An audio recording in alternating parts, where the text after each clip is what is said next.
Hey there, guys. All right, and today we are on to the longest episode yet of World War II every week. This one, number 85, April 11th, 1941. Nazis in the Balkans. The invasion of Greece and Yugoslavia. Got anything else to say? Let's go ahead and dive right in. Wait. All three of them were together with no guards. Well, what were they doing out there? Wow. I don't know what he's talking about there. April 11th, 1941. Anybody who's been watching this series has known that someday soon it was going to come. Well, it is here. This week comes the invasions of both Yugoslavia and Greece. Oh no! Never would have thought it would happen. Oh no! I'm Indy Nidell, and this is a double-length episode of World War II. Oh, yes. Last week, a coup in Iraq brought the anti-British Rashid Ali to power, and Britain immediately began sending troops to secure its oil interests there. Adolf Hitler explained to his officers that his planned summer invasion of the USSR must be waged with unprecedented, unmerciful, and unrelenting hardness. Commonwealth forces captured Asmara and advanced on Addis Ababa in East Africa, and in North Africa, Erwin Rommel's unexpected Axis offensive has quickly driven into Cyrenaica, taking Benghazi and throwing the Allied defenses there into confusion. That confusion is only going to get way worse this week. Lovely. Rommel's men take Derna and begin fighting near Mechili, which falls the 8th. By the 6th, though, most of Cyrenaica is under Axis control. But that's not what I mean about the confusion getting worse. Okay, on the night of the 6th, German scouting units run into a British staff car on a desert track north of Mechili. The car's driver is killed when shots are exchanged, and the Germans order the occupants of the car to surrender. Out from the car step Generals Philip Neame and Richard O'Connor, the leaders of all of the Allied troops in the region, and John Combe, whose Combe force shut the door on the retreating Italians 2 months ago. Yep, seriously. First, the British forces were stripped bare in the area to send men to Greece. Then, Rommel's sudden offensive has thrown the ones left into chaos as it is, and now the Germans have captured the Allied leaders. Damn. Side note here, Archie Wavell, in overall command of the whole theater, offers any 6 captured Italian generals back for O'Connor's return. This is not accepted, and I don't know what he offered for the others, or if he offered anything for the others. By the 10th, the Germans have surrounded Tobruk, while other units have forged ahead to take Sollum and Fort Capuzzo. The siege of Tobruk begins. The Australians there, with British artillery support, number some 24,000. Okay, the Australians are about to probably commit some war crimes against the Italians and Germans. That's what Australians pretty good at. The Axis may be advancing in North Africa, but it's the Allies who are in East Africa. The Awash is their last great obstacle before reaching Addis Ababa. Now, it's a river running through a deep gorge with steep sides. But though the Italians blew the bridges, and though they have machine gun outposts on their side of the gorge, the attackers managed to ford the river at 2 points, and by the 5th, have advanced to Addis Ababa. The head of the Italian police is waiting to surrender the town to the King's African Rifles. But since the long Allied journey here began 53 days ago, it has been a joint effort from many different units from Africa, India, and beyond. So Alan Cunningham, in charge... Are the Italians even fighting for East Africa?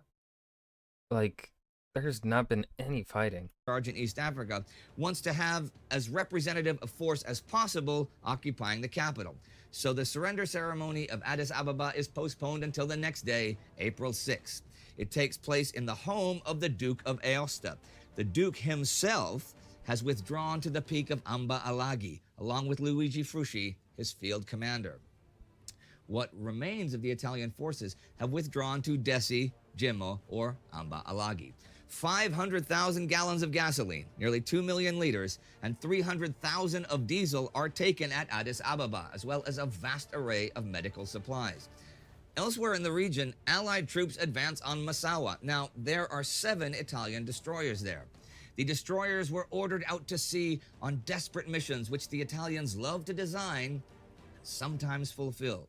You know, there has been a few great quotes from that source, Sparty. I wish I knew who specifically wrote them, because that's great. I mean, we've had like 5 of them that are really poetic and stuff. It's a It's great book. poetry. It's a great book. He missed his calling. Anyhow, of those destroyers, the Royal Navy sinks one outside Massawa, 4 are sent to attack the fuel tanks at Port Sudan, and 2 to attack Suez. But they either run aground or are taken out by the Fleet Air Arm. Since the phone line from Asmara to Massawa still works, the British phone Admiral Bonetti in Massawa and tell him that if he sabotages the port or the merchant ships at harbor there, the British will not be responsible for the feeding of the 40,000 civilians there who import pretty much everything. Bonetti asks Rome what to do. They say, smash up the port. The Indian Infantry, the Free French, the French Foreign Legion, and the Highland Light Infantry all manage to break into the town before the destruction can get too far. Massawa falls the 8th. 17 large Axis merchant ships are taken. The British 4th Indian Division then makes ready to head to Egypt to help defend against Rommel. The priority in East Africa now is to clear the road between Asmara and Addis Ababa. On the 11th, the United States declares the Red Sea no longer a combat zone and once again open for American shipping. They can again carry supplies to the British in Egypt. There is plenty of goodwill between the US and Britain, but other nations are at least offering goodwill.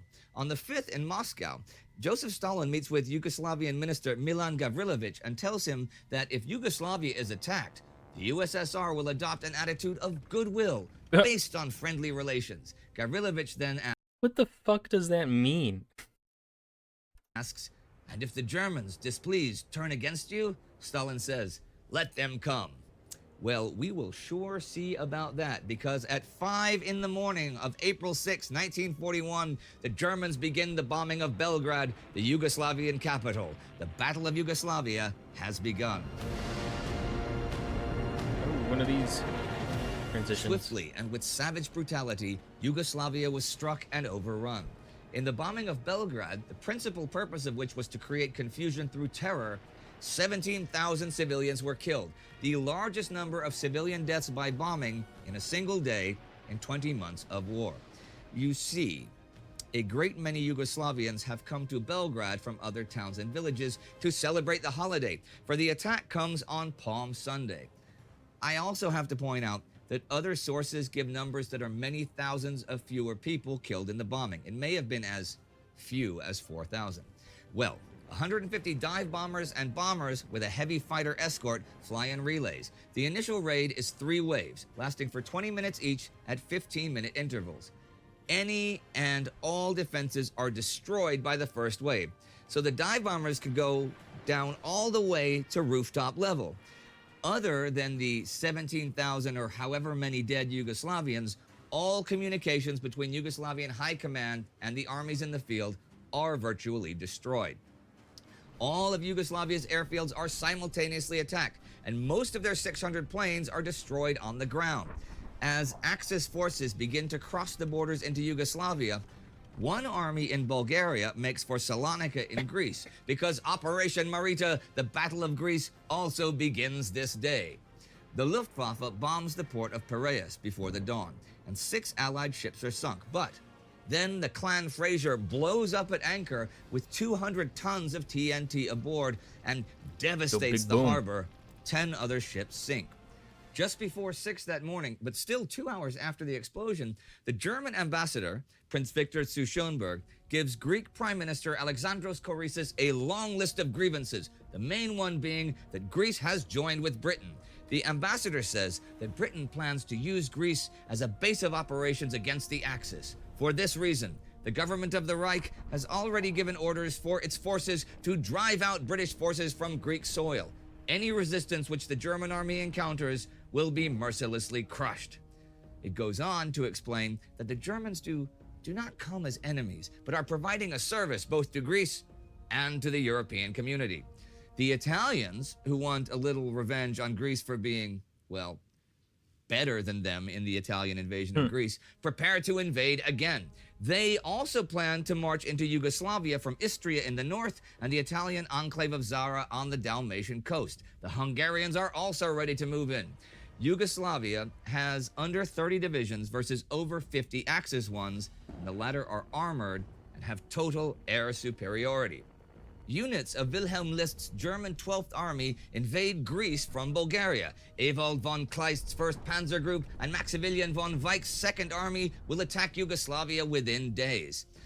The Yugoslavian defense plan is to pretty evenly distribute units all along the borders, but this means there will be no strong reserves. They do plan one offensive thrust by the Third Army to drive the Italians out of Albania. The United States Army has this to say in a 1953 pamphlet about the invasion. The Yugoslav army could have escaped total annihilation only if it had cooperated in conjunction with the Greek and British forces and had built up a line of resistance in the extreme southern part of the country to achieve this purpose.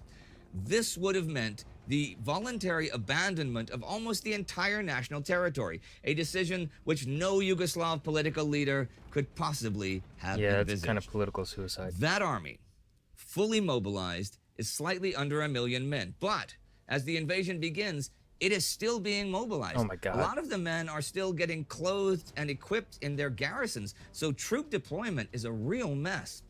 As for the Greek forces, most Greek troops had been evacuated from western Thrace when the Germans entered Bulgaria, and it is now defended by the Evros Brigade, which is 3 border guard battalions.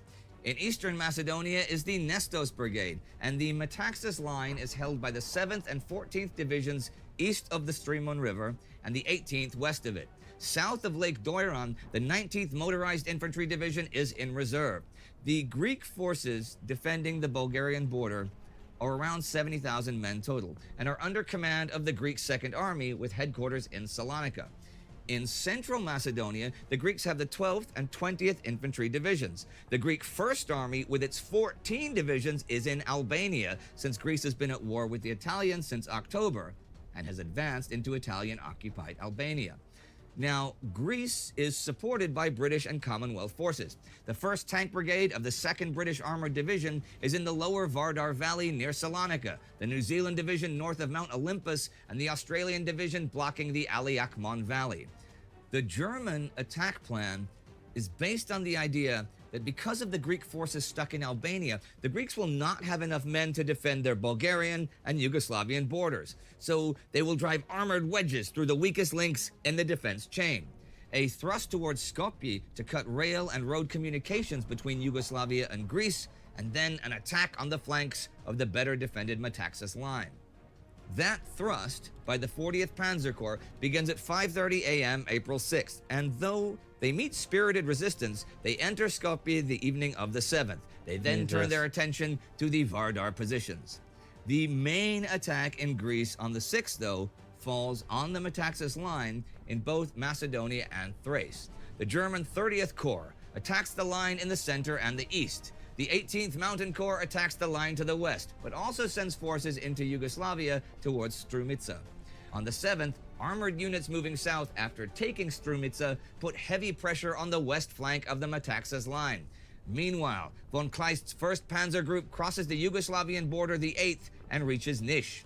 The Metaxas line collapses the 9th after 3 days of stubborn Greek defense. Credit where credit is due.